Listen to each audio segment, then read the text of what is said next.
We thank you, Jesus. Hallelujah. Sisambika nje sihlanganise izandla zethu samkeni baba wethu ubabhishophu sezozama phambili ezosipha ukudla komphefumulo ukudla okusifanele ukuthi sithole namhlanje ngicela share izandla enkulu uNkulunkulu esazodilika imessage yakhe ngayo. Hallelujah. Sibongile baba sesizulwini sibongile isonto seJesu Kristu. Asikaze sibone uThixo nje nawe namhlanje emini sisondela kuwe. Siza kuwe ngembeko, siza kuwe with all respects. We adore you, mighty God. We come to you, Heavenly Father, sinjengoba sinje. Thatha uqobo lwethu. Zambule baba kithi ngezwi lakho. Silindele ukukhuluma kwakho. Silindela amandla namhlanje. Zambule uziveze uNkulunkulu omkhumbulayo wakho umuntu. Namhlanje emini sithulisa lonke uhlobo lomoya olungaphazamisa ukuzwakala kwezwi lakho. Sithulisa lonke uhlobo lomoya olungashintshi imessage baba luyenze oyalo. Sithulisa baba zonke inhlobo zamadimoni engenza baba ukuthi izwi lakho lihumusheke ngenye indlela. Sithulisa konke baba ongenza ukuthi izwi lakho namhlanje lingayali lingaqondi lingasolisi lingafundisi. Namhlanje sambona baba lwenza umsebenzi salendele futhi lwenza umsebenzi njengaqala. Siyabonga ke baba iba nathi silonde baba usigcine sicela konke lokhu egameni likaJesu Kristu waseNazaretha. Amen and amen. Siyashaya kakhulu izandla.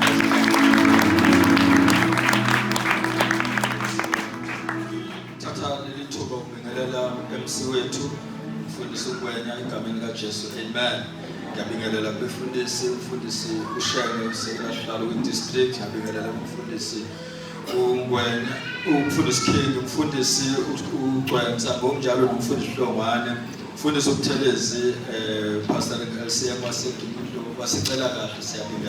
Siyabingelela ma local church minister onke amizibasho ngegaba zawo kodwa ngizobingelela lawo aqalayo mhlawumbe akaze athola ukubingelela. Siyabingelela LCM Thandweni, siyabingelela LCM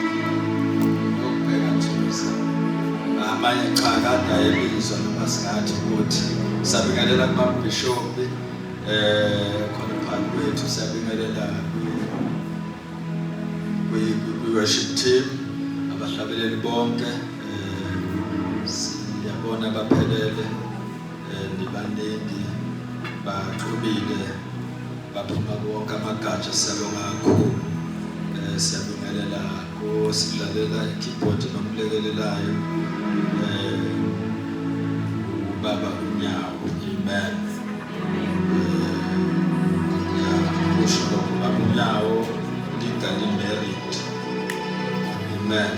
Shadile ngokusemthethweni kahulumeni wezwe married to Portia. Ngeke ngisasho lokhu kodwa singethi Portia Nyawo. Amen. Amen. Ngiyabingelela omama bonke, ngiyabingelela kubaba bonke. Asibingelele mhlawumbe konke amabhodi akhona, ama-local church, amalunga amabhodi akhona. Siyabingelela onombhala bonke. Nabasenzela admin since this day. Uhlonela bebemlekelela, siyabingelela kakhulu. Asibingelela ama-asha, asibingelele bonke abasihambele, abayesiqaleni nabo ngolesine, abaye basijoyine namhlanje. Siyabingelela-ke nabafike namhlanje ebesingenawo. Zonke lezi insuku bafika namhlanje, befika lesidlo. Siyabingelela bazalwane. Sunday school siyabingelela egameni kaJesu. Amen. Ngiyabingelela nabekisithathele iy'thombe bekunamnandi sisihlezi sisibuka kade kwenzeka, nabasasithathelayo belindwa ufambe kumdolomba. Siyabingelela kakhulukazi kwabasihambele-ke ngiyabingelela, kodwa let me acknowledge and greet khona buka mama ka-Mrs. Cebile Mthembu. Ngizocela la khona Phakame sibingelele, singa-acknowledge amaphakame ayishaya izandla bezalwane.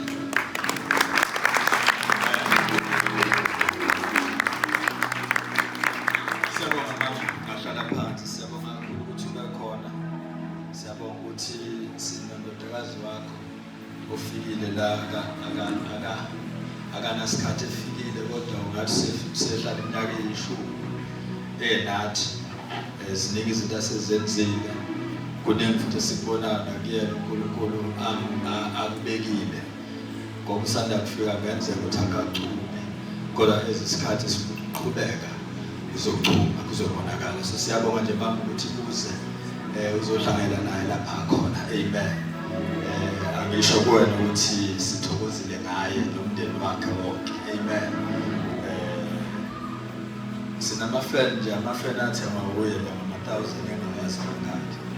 Ama-friend esiwasebenzisana.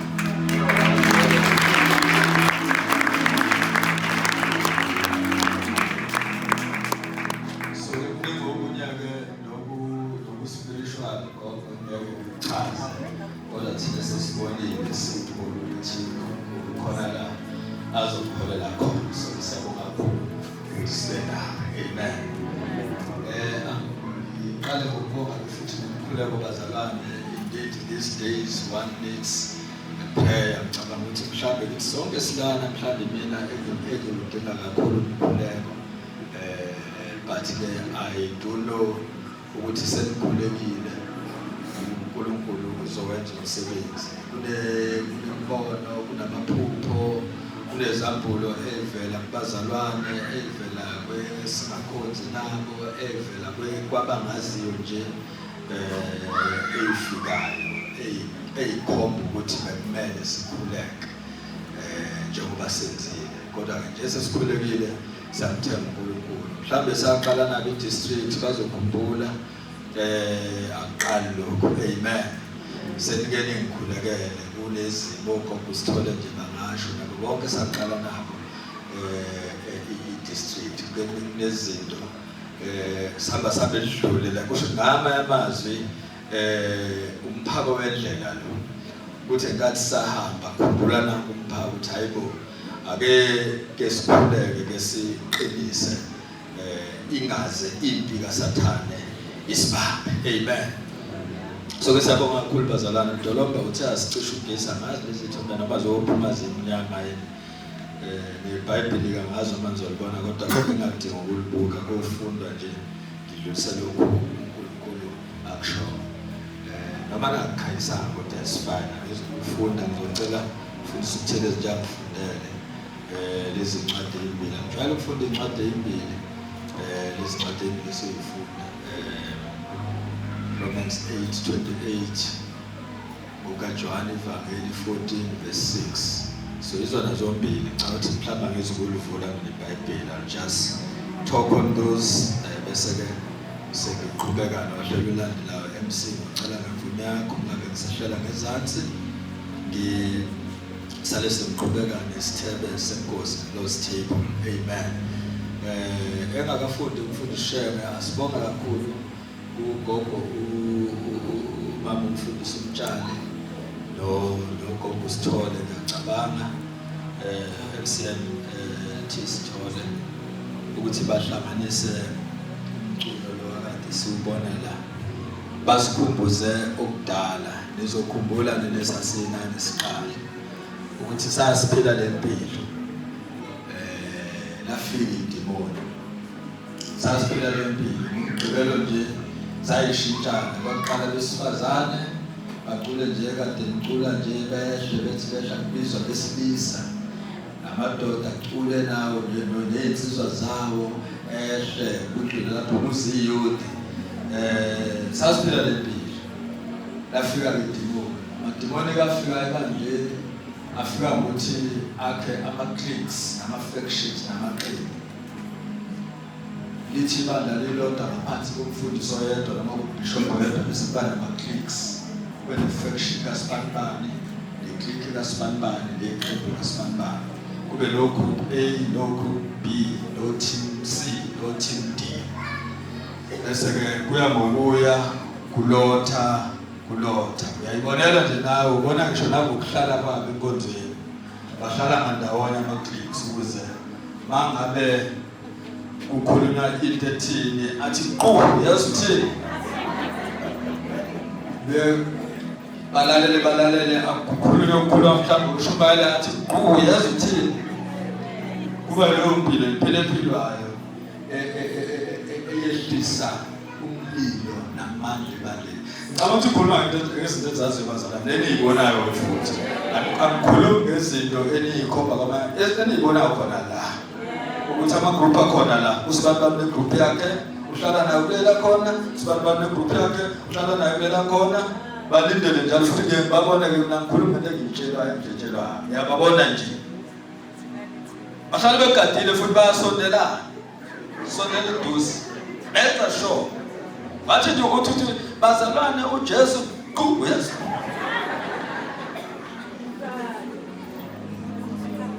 impela siyiphila akafundi ukulinda ukuze kuphume inkonzo mhlawumbe bese besheba ngocingo noma ngaphandle kuzona khona la yamuza uthini so ke izinto ezifike zehlisa umlilo emabandleni ngesho elikhulu nakuleli umnjalo nakulo le yikho nje lento nenzayo sekayiqhwaya abanye mina imvuselo okudala inkumbuzo okudala ukuthi mangase ibuye leza ikhathi yesenze njengaleza ikhathi sazi ukuthi nje ngomgqibelo hayi ngesonto ngoba sesijayile kodwa ngomgqibelo ngisho singaphuma ngo11 kodwa zidedelane kanje but into yokwenza lokho uma kuzokwazeka ukuthi la ku district nonke ngaphansi komfundisi oyedwa hayi abaningi bangaba khona baphethe amagatsha but nonke ngaphansi komfundisi oyedwa whether lo phethe umthanda ngayiphi indlela but there is only one pastor there is only one district pastor amen okwamanje amen and unfortunately some of these things iqhamuka na leadership so nayithi iqhamuka na leadership iba inkinga kakhulu ngoba iba namandla iba strong mhlawumbe iqhamuka kuma-lay members nje laba baku-shop floor is fine but bazoqhamuka na leadership then lapha kukhona izinto ezenzayo ziweaknishe amandla othando ebandleni ingakho encwadini esambulu ukuze kuthiwe uliyekile uthando lwakho lakudala awuliyeki nje kwenzeka ngalutho khona izinto oqala uyivumele once uyivumele then ke lashabalala uthando ngokuvama kokona kuyophela uthando so isenzo senzayo esiwubona esingakhombisa uthando lufuna uKristu koqeda uthando bese liphele bandleni ungabonakala bese sikhonza noma senze religion ukuthi hayi siyahlangana mase iphasika mase sihlangana but ubona ukuthi there is no love amen Ngithabisa angizisho lezi zinto because mangazisho mangashona ngisho uNkulunkulu yokubuza ngathi ngitholeleni ngasho. Amen. Amen. So I'm waiting for nina ngilindele ukuthi nginibone lishintsha. Amen. Amen. Usubona kulezi insuku nje umuntu nje nishinda ufana kubekwa kuyona uhlala kuyona ongeyakhe angayithathi because izomdedisa nothiki. Reflection kuphela.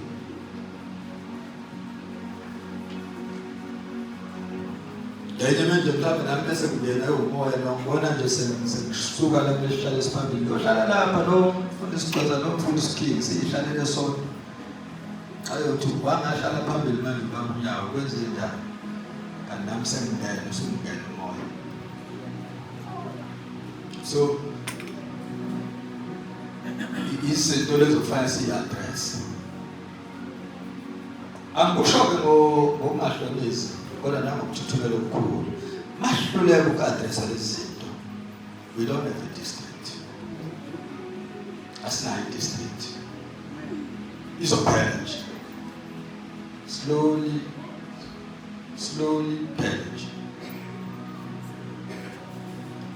It's up to you then. Ukuthi kuphi ufuna ukwenza. Mina umuntu angekani lapho. But something which I said I need to address. Ngoba mhlawumbe abanye bayinaki bayikhohlela bayiqhubela bashaya umoya. But something you need to address.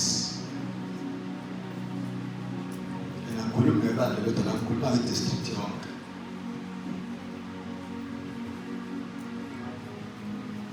Ayisho lento ukuthi yabona mase-district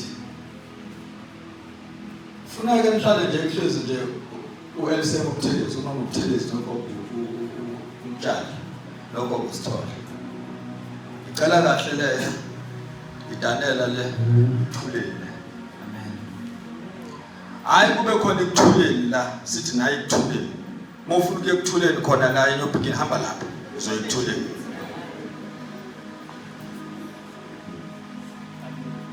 Uma ufuna ukuya eNew Beginnings uyakwazi ukubasho hayi nayi New Beginnings umuntu la useNew Beginnings la. Iqala lapha indaba. Sizwana bazalwane. Iqala lapha indaba. Ekutheni moya ku district uthi usho nje ukusithola uthi ngiyobona ugogo umtshali. Ufika uyohlala nogogo umtshali. Ukhohle usisijali. Uzohlala nabo ngesonto sobili. Mawula lezi nsuku ezintathu uya kugogo umtshali ngoba awumjwayela ujwayela ubana usisijali uhlala unaye masontonke ngoba umhlala unabo suke eduze kwakho hamba uye kuloko ongamjwayela uhlale naye ukuze kuyophela inkonzo. So bese i-district la. Uhlala nje kuhlezi nje ukaKing noSifiso nomdololo. So tufika manje sisubheka ke owase prospect uphi ungaphi ngiyona mathela bona. It's not church. It's not church. And managing ngiyakholwa ngokwenza njalo you're wasting your time. I'm not sure but I'm just saying you're wasting your time.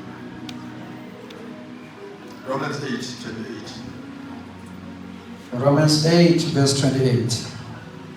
Siyazi ukuthi kwabamthandayo uNkulunkulu konke kusebenzelana kube ngokuhle kulabo ababiziweyo ngecebo lakhe. Maphinda mfundisi bese sidlula lapha. Siyazi ukuthi kwabamthandayo uNkulunkulu konke kusebenzelana kube ngokuhle kulabo ababiziweyo ngecebo lakhe.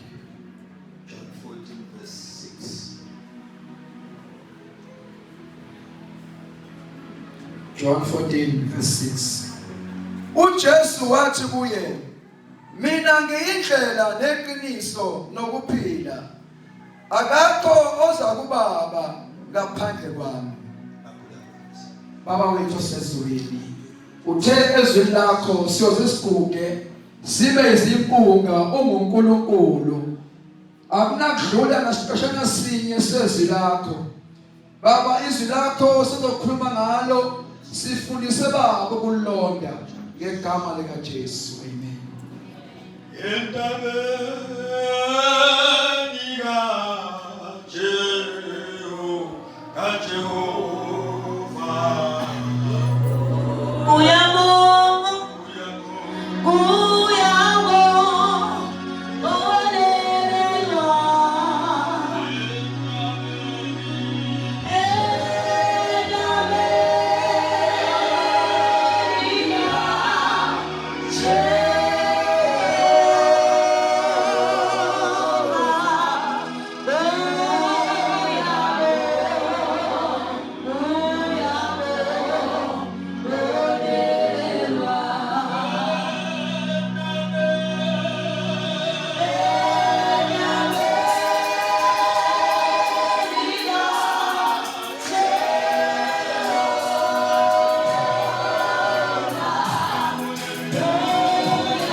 Hallelujah. Engathi ukuvuka kwakhe kungavuka kwezinto owaziyeka wazilibala waziignore wazineglect salala wagcina usungaseyena lo muntu owawunguye. Hallelujah. Wagcina ungaselona leli khona esikwazi uyilo wagcina ipotential esasiyibona kuwena ingasekho ngoba kuthema uJesu kuthi uyavuka wena wangavuka kuwe ngoba uthe vuka uJesu kwabanye izenzo zabo isuke zisho ukulala kwakhe sithi sikhambisa ukuvuka kwakhe sidumisa ukuvuka kwakhe abanye basuke nezenzo ezizenzo zokulala kwakhe sokuthi usesemthuneni akakavuki ngoba ngezenzo zenzayo awuvusi ke phiyamlalisa. Amen. Hallelujah. Namhlanje sifunde incwadi embili amjwayele ukusebenzisa incwadi embili Romans 8:28 okukhuluma into nje simple very simple konke kusebenzelana kube ngokuhle. Hallelujah. Kwabamethembayo. Hallelujah. Nababiziwe ngegama lakhe. Amen. Konke kusebenzelana kube ngokuhle. Wathi scripture sesibili u14:6 lapha evangelini kaJohane ukhuluma ngokuthi uJesu uthi wathi uyindlela yeqiniso lokuphila. Bengifisa ukuthi namhlanje ngithi ukuze ukwazi ukuthi konke okwenzeke empilweni yakho kusebenzelane kube ngokuhle kukaJesu angeke kwenzeke mushiye uJesu ngaphandle. Hallelujah. Hallelujah. Mushiye uJesu ngaphandle akusoze kwenzeka. Ungalithula leli verse noma ulisho emkhulekweni but ngeke lisize ngalutho if ungathatha uJesu umrecognize njengendlela leqiniso lokuphila. Hallelujah. Hallelujah. Konke kusebenzelana kube ngokuhle ayikho eyenzekayo bazalwane phansi komthunzi welanga eyenzeke empilweni yakho neyenzeke empilweni yebandla neyenzeke empilweni kanoma ubani engasebenzelani kube ngokuhle uma kuphela lowo ebambelele kuJesu, uma lowo azisa uJesu njengendlela leqiniso lokuphila. Kunezimo ezizokwenzeka empilweni yakho okudlalwa obona ngathi kudlalwa ngawe. Kunezimo ezizokwenzeka empilweni yakho obona ngathi ukhanjelwa amanga kodwa ku-endapha kusebenzelana kube ngokuhle if when you understand ukuthi uJesu uyindlela leqiniso lokuphila. Hallelujah. Noma ngabe sebeqambela amanga but wena ngathi kulungile mangikhanjelwa yibona but mina noJesu ngazi ukuthi uyiqiniso. Azathi kwencwadi ngokuba iqiniso liyabulazi. Hallelujah. Iqiniso liyabulazi futhi iqiniso liyokulukhulula. Amen. Amen. So kodwa umuntu lowo okuyokwenzeka lokho uma ngabe understand and recognize uJesu ukuthi uyena indlela leqiniso lokuphila. La ngasekho khona iqiniso about your life. La ngasakhuluma ngeqiniso ngempilo yakho. La ngasakhuluma amanga ngawe. La sakhuluma amanga ngomndeni wakho. La sakhuluma amanga ngebandla lakho. Wena umentwana yodwa ukuthi mina noJesu ngazi ukuthi uyiqiniso. NginoJesu ngazi ukuthi uyiqiniso. Mase khulume ongeyikho ngomndeni wakho, sekukhuluma izinto ezingekho ngomndeni wakho, into ekulisayo, into ekusimamisayo, leyokuthi ukhumbule ukuthi hayi noma bangakhuluma abakhulumayo, noma bangaqamba abaqambayo, noma bangakhuluma izinto ezingekho ngami, kodwa yonke into engiyaziyo ukuthi mina noJesu yiqiniso. Hallelujah. Noma bangangiphanyela la emhlabeni ukhona lo yothi mangifika athi wosandodana yami ethembekileyo ngoba yiqiniso yalazi abasemhlabeni engiphila nabo abalazanga iqiniso nabo belazi balizibile nabo belibona balishaya indiva kodwa khona engimaziyo ngakwazi amandla omuntu okuyothi mangifika athi wosandodana yami usebenzile ithi wena hlala ude kunye nami.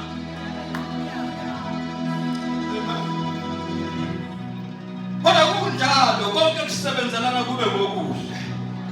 Yabona mazenza izinto empilweni yakho kunento ethile eziyenzayo eziyakhayo. Ngikhumbula uMose hola abantwana bakwaSirayeli bephuma eGibhithe uhlangane noLwandle Olubomvu. That was the first hurdle ngenkathi bejaha amabutho kaFaro. Into eyenzeka kwaba nolwandle lwama phambi kwabo bangakwazi ukunqamula kulona baqake ukuthi bazokwenza njani. uNkulunkulu waletha ulwandle ukuze lilethe ubufakazi kubona. Elizwe noma sebefikile eKhanani noma sayongena inhloli hayi nami uRahabi lo oyisipele uyafakaza la kulabo ababefikile abazinhloli ukuthi hayi mina ngiyanazi nina uNkulunkulu wenu uhambile nani. Ingaduye lo wadabula ulwandle phakathi nakwazi ukudlula kwafinqwaba yabantu amabutho kaFaro kufakaza abantu ababeseKhanani ngento eyenzeke eGibhithe. Ngoba uNkulunkulu isimo akufikise lesakusona isimo sokafuna ukufakazi naso. So kwesikhathi ungabalekeli izinto obhekana nazo ngamdube lezo zinto ezisa kuwena uthi uNkulunkulu ufuna ukuzokha ubufakazi ukuthi mina ngengahamba ey'ntweni ey'njena kodwa uNkulunkulu wangihamba nami ngengahlethwa mina kodwa uNkulunkulu wangihamba nami leli bandla ngengakhristiwa ngengabonakala into engelutho kodwa uNkulunkulu wahamba nami. Namhlanje ngisamile ngingumfundisi ngoba ngimi ekutheni ukhona engimaziyo ngabadla amandla omuntu. Ukhona engimaziyo ungabadla amandla omuntu. Akabadla amandla omuntu. Let me tell you bazalwane. Alo ukuthi kuhamba kambe kufika ikhathi la ngibonakala masadingeke ku-district. But let me tell you, February 98, siyiqale sekufollow district. Abasekho bonke. Yaphilo yedwa ababili abasekho sebayekosini. Basaqala sekufollow. And uNkulunkulu kept me in the district for a reason. Since 1998, ngina 32 years. I am in the district. 33 years. I am in the district. I know we have figured out. What have I figured out? How would I say for the dedication? I said, and let me tell you, I'll never back down until you come around with me first.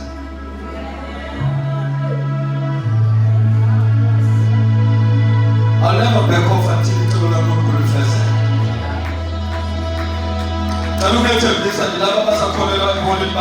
I'll never back off until you come around with me first.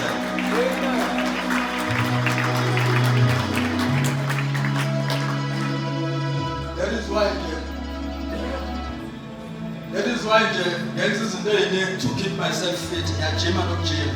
Gymela long.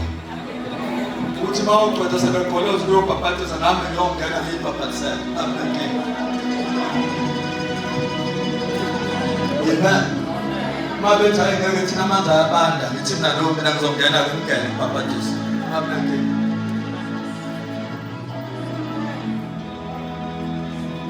I'm doing this to ensure ukuthi icebo lamuntu aliphazamiseki ukuthi sebhukile. Khona umuntu wathi amaphikisi athi ngayekwenzeka khona wathi lamasonto adlula wathi nje wena sifuna ukubona uLindi district noma sekufanele sikudonse nesandla uhamba ngobhoko sokubeka ehlalweni sakho. Athi noma ngeke uzakwenzeka. I'll be fit until the time uNkulunkulu ambekele yona district. Amen. And many things have happened with this state. I must say, I'll never back off. Kimele and me. Mabenza izimo. Ngimekuthini konke kusebenzelana kube ngoku. Lesizimo senzakala mhlawumbe isuke sezifuna ukuthi zimvuse ukuthi ngathi usuwehlile kancane ezingeni lokukhuleka. Lesizimo senzakalayo isuke zithi mhlawumbe wena usurelaxe kakhulu no isitha sisekhona emva kwakho. Wake up papa, rise up and make sure ukuthi you take on the battle, you take your sword, you take your shield and fight the enemy. Amen. Amen. Imesenda yote to Jesu uyindlela neqiniso nokuphila. Angimile bazalwane ngomuntu. Angimisiwe umuntu but ngimiswe ukuthi ngiyazi ukuthi engamkhethayo uyindlela uyiqiniso nokuphila. Sometimes sokwenzeka izinto eziphambanayo neplan yakho ngempilo yakho.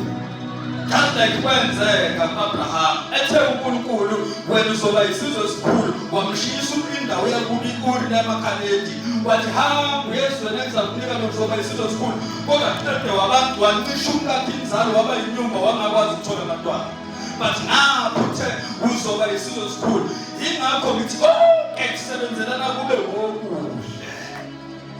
Hallelujah.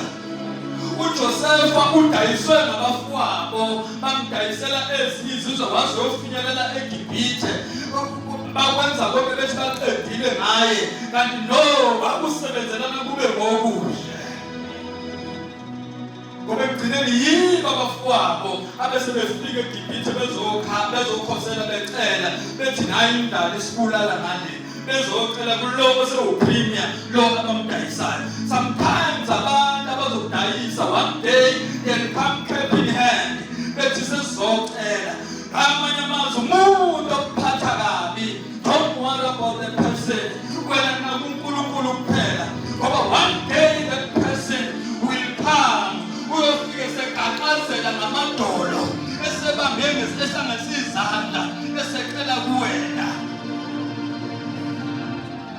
Let me tell you, never make a mistake. Just like Joseph did. Joseph gave them ukudla. Baqala abavezela ukuthi hayi mina lona ngidayisa bona basamboni. Nabalindele singabe uyipremier. Bathi hayi umuntu waseGibhithe. Never ever make a mistake. Mesebenza and shy away and say no wena waba ukuthi. Ngoba bonke kusebenzelana kube ngokuhle. Amen. Konke kusebenza kube ngokuthi isimo obhekene naso right now, isimo oqondene naso, isimo sokuba nendlala kusebenzelana kube ngokuhle ngoba khona uNkulunkulu into ayakhayo kunobufakazi, kunento ayenza, kunomuntu afuna ukumsebenzisa.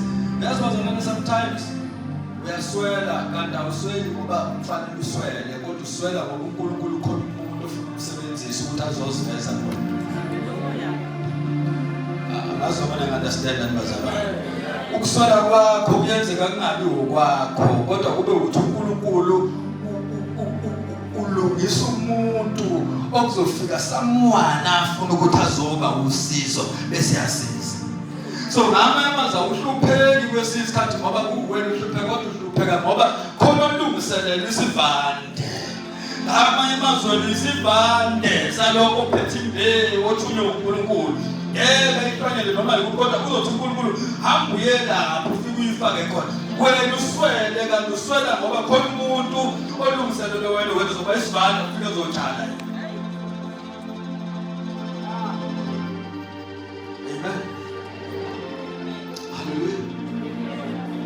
So ekugcineni konke kumele lapha kusebenzelana kube ngokuhle. Lesimo okhala ngaso, lesimo osusitshele komakhelwane, lesimo osungalali nokulala ukhala ngaso ukuthi kwawukuthi lesimo hayi mina ngeke nje mawunjeni ngathi ngizoshiya kwaSonto. Lalela konke kusebenzelana kube ngokuhle. Okungenzeka ebandleni, anything engenzeka ebandleni othi Nkosi I know konke kusebenzelana kube ngokuhle ngoba thina sibiziwe ngobizo lakho nangegama. Thina ngeke usiyeke, angeke ushiye, ngeke usilahle. So ke asinandaba ukuthi kwenzakalani because konke kusebenzelana kube ngokuhle. Amen. Sometimes fanele kufika la isithatha kusitshela khona futhi uthi no, I'm not worried ngalento yenzayo because I know konke kusebenzelana kube ngokuhle. Tshela umuntu okuhluphayo, okuhlukumezayo, no, I'm not worried konke kusebenzelana kube ngokuhle. Utshela umuntu osekukhalise inyanga yonke ukhala isicabelo sibamanzi usuku nosuku uthi no, I'm not worried konke kusebenzelana kube ngokuhle. Utshela umuntu okudlulisa esiphelweni ongakaze impilo yakho udlule kuso oqalayo ongazi ukuthi uzothatha mhlanganise nani uthi I don't worry, I'm not worried kakhulu konke kusebenzelana kube ngokuhle. Ngithe siphelweni obhekene naso njengamanje konke kusebenzelana kube ngokuhle. Mhlawumbe ushushwa zingane, ushushwa abantwana bakho konke kusebenzelana kube ngokuhle. Hallelujah. Mhlawumbe ushushwa umyeni wakho noma unkosikazi konke kusebenzelana kube ngokuhle. Mhlawumbe umfundisi uhlushwa ibandla, kunabantu abathile ebandleni abangakuphumula, abangakunika ukuphumula, konke umfundisi kusebenzelana kube ngokuhle. Amen. Kuphela thina sibamba ukuthi khona uJesu indlela leqiniso nokuphila. Uthi akakho noyedwa ozababa ngaphandle kwakhe. Amen. Ilelo sibazana bengifisa sesigoduka sihambe nalo. Sihambe siphethe lona ukuthi noma kungenzakalani egatsheni okulona, noma kungenzakalani kwi-district, noma kungenzakalani kwi-conference yethu, lavuka lelizwe ngithola umyalezo kufonela ubishop ukuthi nakho umthuko sedlulile emhlabeni Pastor Jesse kwavuka lona koqubuka lokuthi konke kusebenzelana kube ngokuhle. Amen. Ngoba icebo likaNkulunkulu asakhuluma bathi basikonke kusebenzelana kube ngokuhle. intengo yenziwa umuntu usebenza nawe ngokuhle. Yabo laba abakuhlebayo usebenza nawe ngokuhle. Laba abakuhluphayo usebenza nawe ngokuhle. Ungaphumi yona. Awuthule. Thatha istanza sathana uJehoshaphat wathi bamane bathula. Awuthule. Kube nesikhathi lapho uzothula khona. Kufanele ukhulume izinto into ongazishiye bathi uthule. Ngoba bonke usebenza nawe ngokuhle. Sama ngeyawo sana. Ngoba ngiyazi ukuthi ungenza konke ngithemba lakhe. Ningelishwe moto. Akeshongana nje siyakhuleka bazalwane sesikhuleka. Akeshongana nje siyakhuleka sesikhuleka. Sithi mina ngiyazi ukuthi icebo lakho lingevinjwe umuntu. Wenza konke. Nakulesi simo obhekene naso subone ngathi uNkulunkulu usekhulekile. Hayi angenza konke. Nakule mpilo sihlale nayo iminyaka ngithi mina ngenza konke. Nakulesi sifo esesikuphathe isikhathi. Hayi angenza konke. Angenza konke. Ngoba icebo lakhe nawe lingevinjwe umuntu. Akhono yethu umuntu onomhlaba ongamelana necebo kaNkulunkulu nawe. Akeshonke bazalwane sakhuleka. Ngoba ngiyazi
ukuze babalisakhe ukuze babaliqondise ukuze lisibuyise nasekuphambukeni mhlawumbe kwasisikhuluma nje kunabathile Ithina balokuphambuka baba yenzalani izinqande lisibuyisa esiqolweni lisibuyisa ebudwini okumele sihambe ngawo.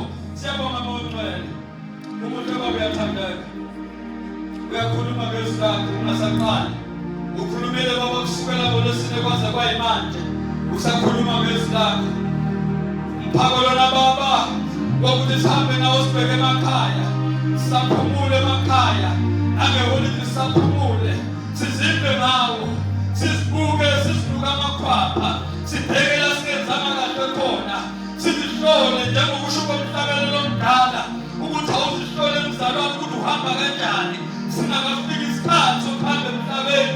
Yenza baba sizihlole ngalelizwi yenza siziseshwe sizibheke ukuthi sihamba ngokuyikho yini sizibheke ukuthi uthando osinike lona nositshela ukuthi baba masithande umakhelwane njengalokhu sizithanda ngabe lisekhona yini. Sizibheke ukuthi intethelelo owayisho ukuthi abafundi kumele bathethelele 7 sisenayo yini sisathethelela yini. Yenza leli sihlole inkambo yethu yenza leli sihlole ikharektha yethu yenza leli sihlole ukwenza kwethu akungabi yizwi nje elijwayelekile akungabi yizwi nje ngoba bekumele kube yizwi ngelanga lemgcina lephasika kepha baba kube yizwi elizobiza ukuthi umuntu nomuntu ayihlole azibheke ukuthi usahamba ngakho yini. Siyabonga bafethu uNkulunkulu omuhle sibonga nokwazi ukujwayela uNkulunkulu ongashongo isikhathi oyosibiza ngaso mhlawumbe sinamhlanje letha kumuntu othile khona la osempilweni insukwini zokugcina adinga abantu alithatha lenza alungise impilo yakhe.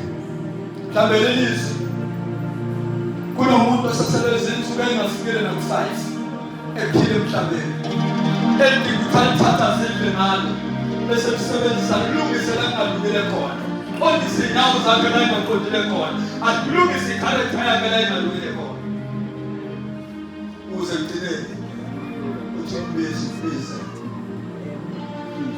ebelungisile lakhe njengokusho kwethu elithi lungisani indlela yenkosi siyakhuleka siyibala ukuthi masilungise indlela zethu qondisa inyawo zethu Nkosi qondisa ulimi lwethu Nkosi ande izandla zethu ingathinti noma yini thulubeza ukubona kwethu sinabona ongafanele sibone amehlo ethu asikhombise ngokufanele sibone guqula ingqondo yethu njengokusho encwadini yabaRoma 12 uthi guqula ingqondo yethu ezweni lethu guqula ingqondo yethu namhlanje renew our minds renew our minds. Sikhumbuze baba leso sikhathi sikwamukela ukuthi kwakunjani sikhumbuze leso sikhathi sisaqala ukusondelana nakuwa kunjani buyisa lo mudla omdala buyisa lo thando omdala saqala ukwamukela size Nkosi sidinga wena sondela phambili mawuthi ukhule ngokwesu sidinga wena Nkosi sidinga wena thank you Lord khuleka